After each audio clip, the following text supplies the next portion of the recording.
3 sets of district governor classes that are moving through the Homestead planning the district conference meeting. The Homestead gives us some free room nights. And one of the ways that you entice people to be co-chairs and treasurers is you say you're going to get to spend some free nights at the Homestead. And everybody says, oh yeah, the Homestead's awesome. Then we go to the Homestead and I keep them in meetings from morning, noon, and night. And if they're lucky, they get 5 hours of sleep. So I think most of you already know, but I just want to formally introduce you to our conference co-chairs and treasurer. Brian Barber is one of the co-chairs. Melanie Barber is the other co-chairs. I chose them because they're both barbers. And Rob Grimm is our conference treasurer, and I chose him because he plays the guitar. It is really amazing how far along planning for our conference is. And actually, Tim Carter, who follows me, he was down there preparing to plan his conference as well. It takes a big lead time and an awful lot of time to put on a conference, as most of us in this club know. So I wanted to make sure that you all knew who the chairs and treasurer were. Those are sort of the first 3 positions that you get in place. But we need an orchestra to conduct this conference. And so over the next few months, we will be figuring out, speaking of guitars, we'll be figuring out who's playing the violin and the cello and the other instruments as we go forward in this conference. And at our next club assembly, Brian, Melanie, Rob, and I will sort of give you our overall thoughts on our district conference, and which will then tell us sort of the planning that needs to be in place. And Carl, thank you very much for giving me a few minutes this morning, and Mark, I'm sorry to take a few of yours. Thank you, George.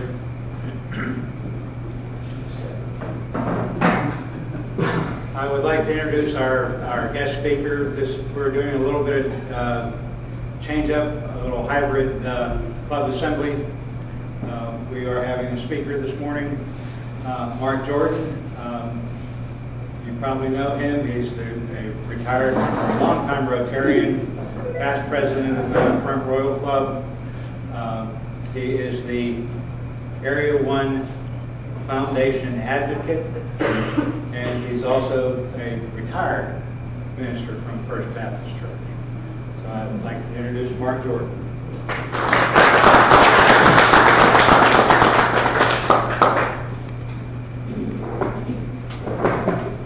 This morning I'm a retired minister.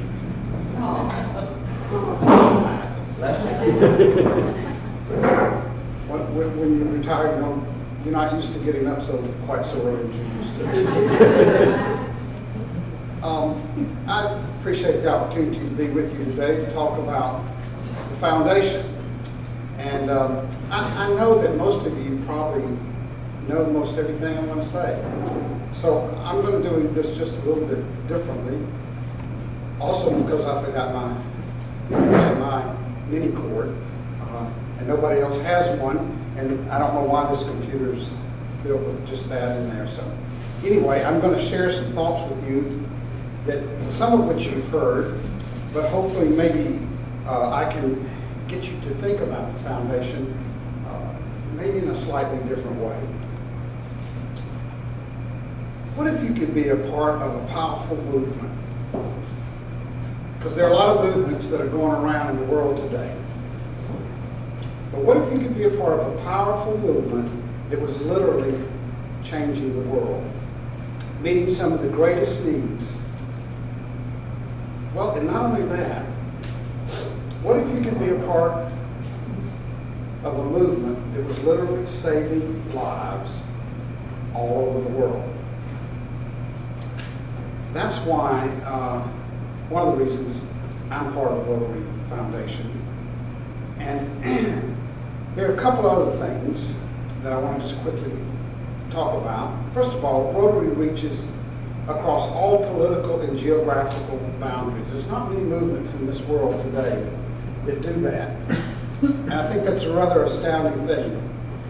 Sometimes we have difficulties going into certain places in the world because of politics. But for the most part, we move across boundaries that governments can't do.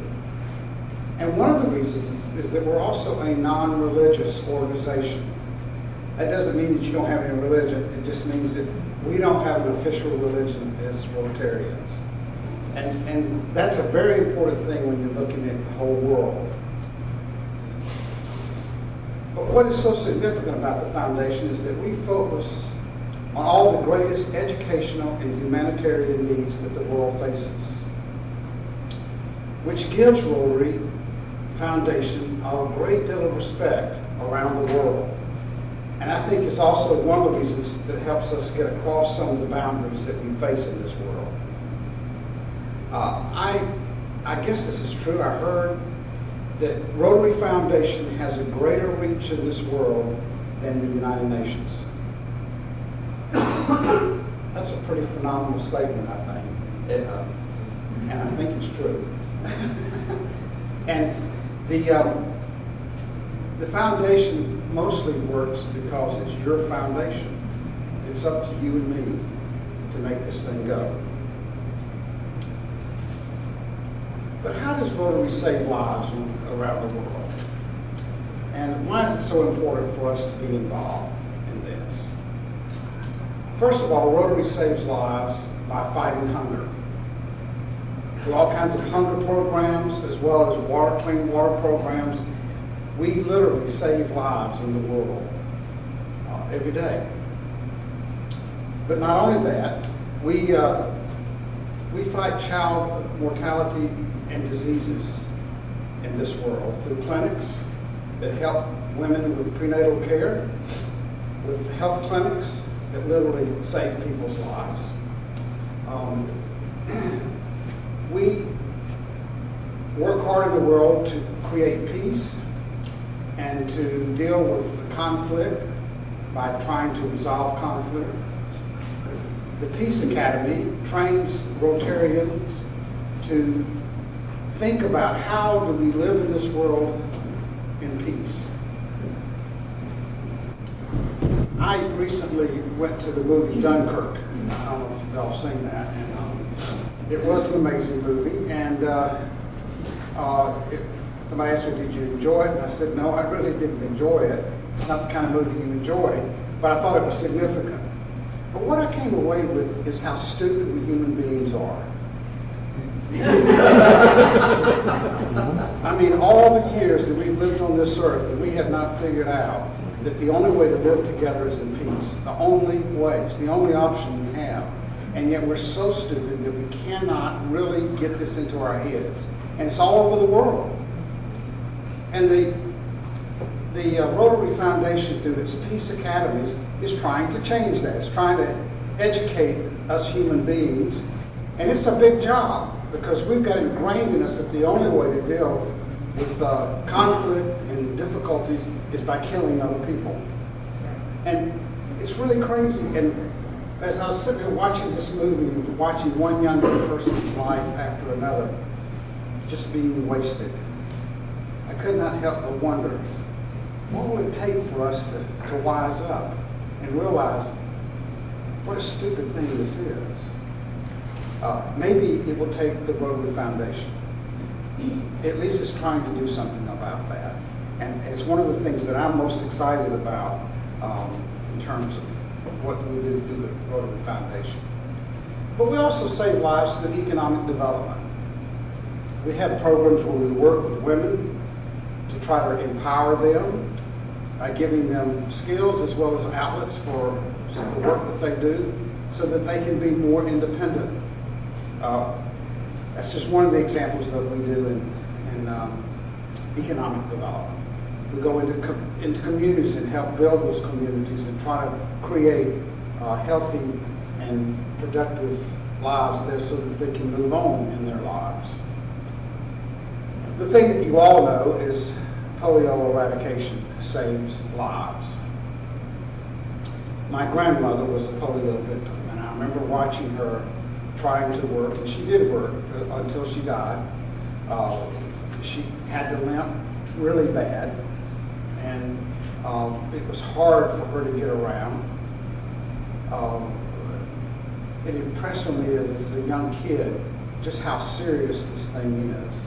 I didn't realize till I got older how really terrible this disease is, because I did not know about the iron lungs and things that so many of the polio victims have to go through. It's a horrible, horrible thing. And it'll eventually take you, if not quickly take you, your life. We are about saving lives. Only in the history of humankind only one illness or disease has been eradicated from the face of the earth. This will be the second. And we're just, as we all say, that close. We're that close. And it's something that we have to keep working at. But Rotary is committed to eradicating polio. And for me, that's a very personal thing. We don't often think about it saving lives, but one of the ways that we save lives through the Rotary Foundation is by providing basic education and literacy programs throughout the world. Because I think education is a very important thing in being able to build lives, healthy lives, and live healthy lives. And I think that saves lives. Most of all, Rotary saves lives by giving hope to the world. I don't remember who it was now, but someone who went on I was at the district conference several years ago, and they were, excuse me, giving a presentation on the clean water projects. And I remember this person saying the thing that struck him most is when they walked into a village, people just lit up because they'd heard about this clean water projects. And it was like when we walked in, hope just kind of came in to the village with them. And that image stuck with me, because I kind of believe that's the way it is all over the world. Wherever Rotary moves in, hope is built. Not immediately and not easily, but in a very significant way, we give hope to the world. And it works so well because we work together. And there are three funds that we have that we use to do projects all over the world. The first one is the annual fund, which is the one that we most often give to. The second is restricted funds. These are funds for specific tasks, like Polio Plus. And then the third is our permanent fund, an endowment where we provide for the long-term projects that we're doing. There are three ways through those funds that we work in the world. One is through Polio Now. The second is through district grants, and the third is through global grants. And grants are a powerful thing because it's a way for us to work together and multiply our giving. If your club gives $20,000, then the district will match that $20,000 for 40, and then Rotary Foundation matches that 40 for 80. And then if it's involved with polio, the Gates will give $2 for every $1. So we have ways of you giving a little and it suddenly becomes a tremendous amount of money. The other thing about the grants is that they're locally run.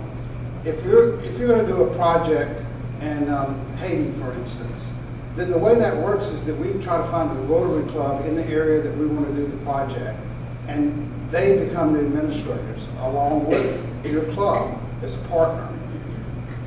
So it doesn't go through any kind of government or any other kind of administrative structure. The clubs actually, local clubs actually administer that, and we're a part of that through partnerships. The grants are a powerful way that we do this work around the world. And the other thing I want to remind you is that there aren't really many places that you can give your money for projects that care for this world where you get close to 100% of your money spent on those projects.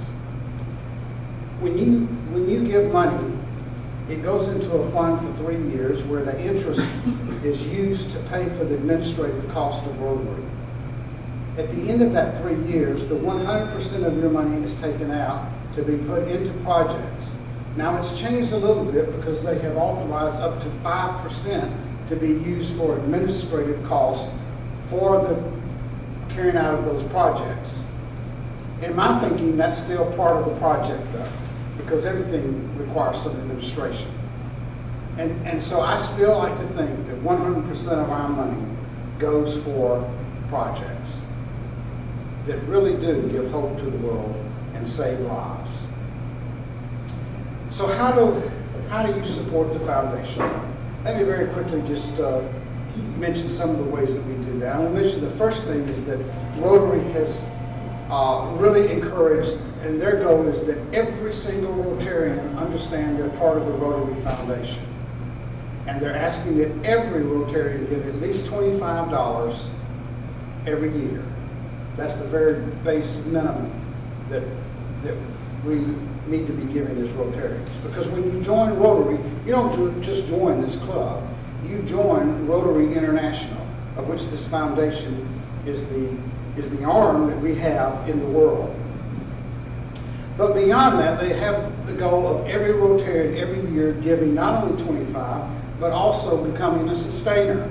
And as you know, a sustainer is someone who pledges $100 a year. That's what, $8 and something a month. It's not a whole lot of money, but as I said before, when you give to the foundation, we have ways of taking that money and making it big in the world. And so it is important, every $100, and it's important that every Rotarian hear this call to become a sustainer. I know y'all are around 85%, and I want to congratulate y'all for that.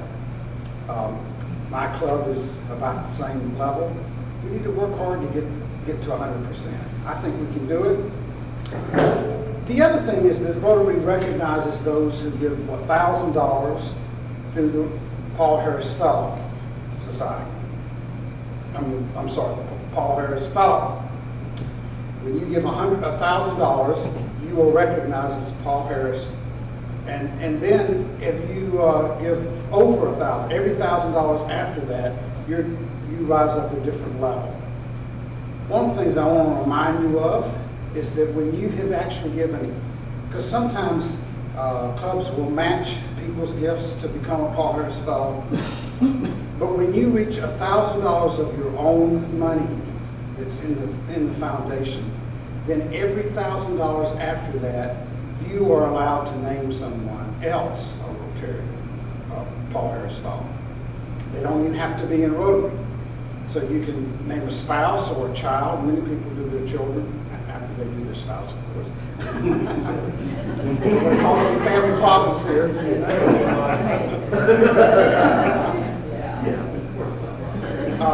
You can recognize a friend, recognize someone who is has been important to you.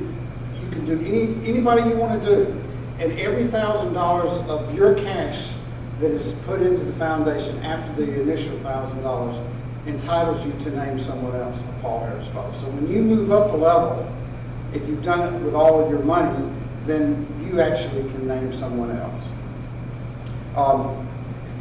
Then we have the Paul Harris Society. And the Paul Harris Society is a group of those who have pledged to give $1,000 every year.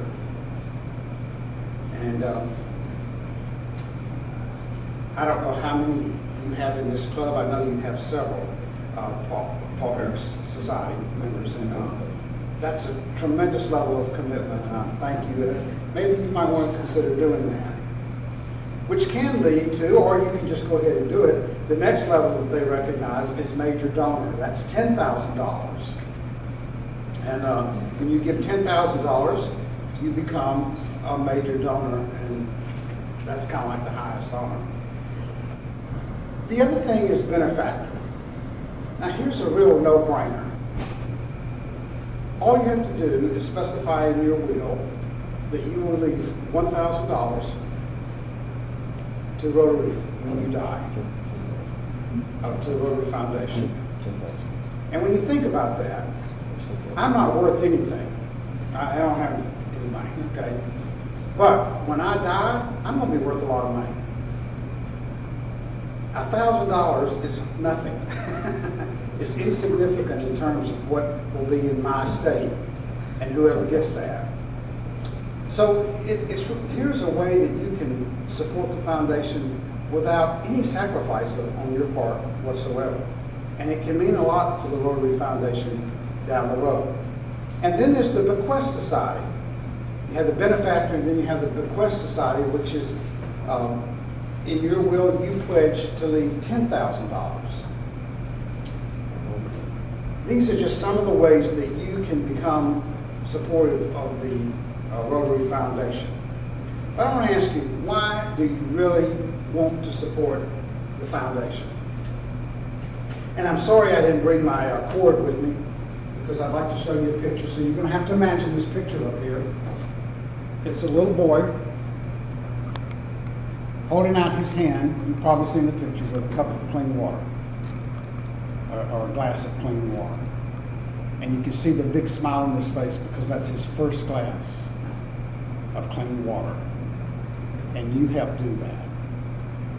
That's why I'm going to support the foundation. Thank you very, very much for your.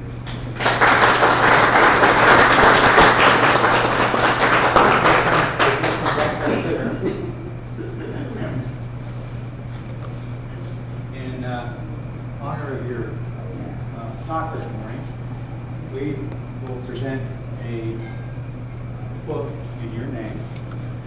In honor of our speaker, Mark Jordan, the Rotary Club of Warren County presents this book to the Teresa C. Nethers Little Angels at First Baptist Church, this 30th day of August 2017.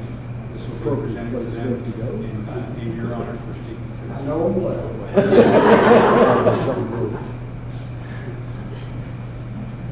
Thank you, Mark.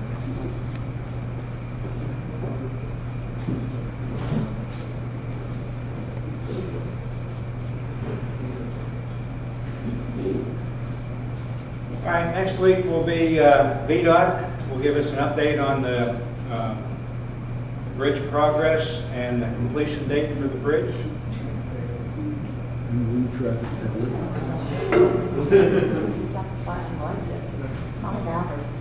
We did have a board meeting on Monday. Some things that we discussed.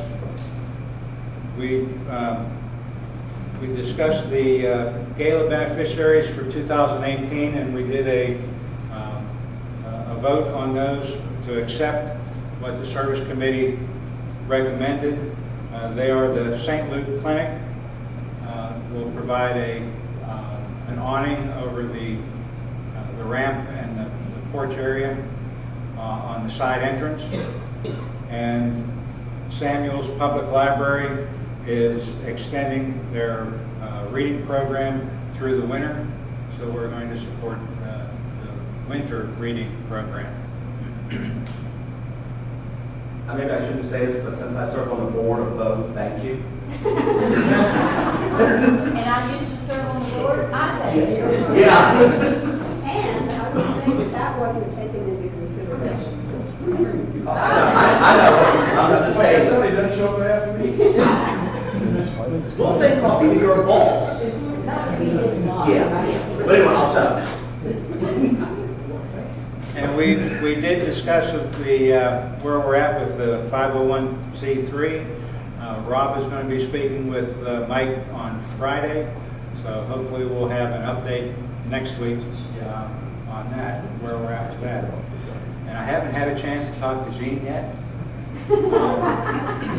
Brace yourself. We're still floating around the idea of replacing the fall golf tournament.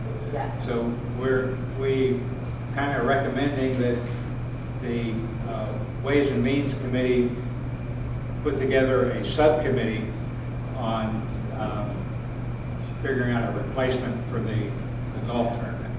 Some of it. I have something to bring to the board. I just wanted to make sure that I had everything in mind before I did that. So I do have something for you guys, but that'll be Okay. for your next month meeting. All right. I think I've already got something to replace it. I just had to get everything in line, so I'll have that. Okay.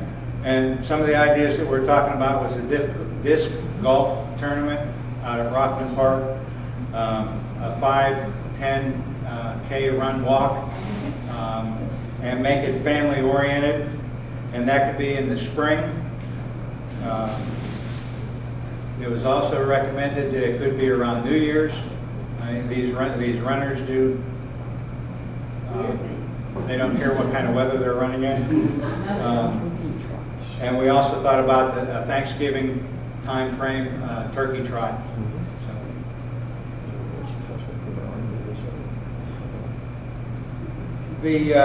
Just a reminder, breakfast payments. And I am guilty of this, walking in and not paying.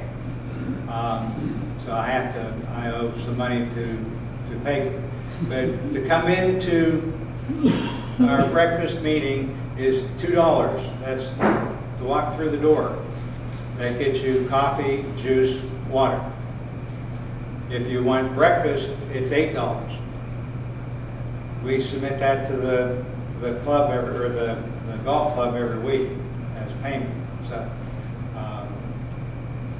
not very many people have missed it, but I'm just reminding you that we do have a commitment of paying for breakfast.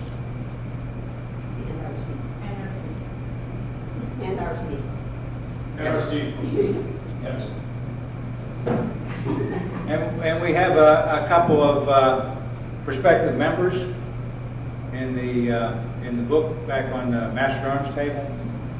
If you would look at that, that is part of our trying to grow our membership, and that's what we need to be doing. Some other announcements. I received a thank you card from Dick Ray. It says, Dear Carl and Warren County Rotary Club, thank you for your heartfelt, warm reception Wednesday morning. Seemed like visiting family. Thank you for serving your community and the world. You are all off to a great start with a great plan and awesome members. See you soon, perhaps at the banquet and the district conference. Signed, Dick Ray. Some other announcements. St. Luke Community Clinic annual benefit, September 30th. Tickets are $50 per person.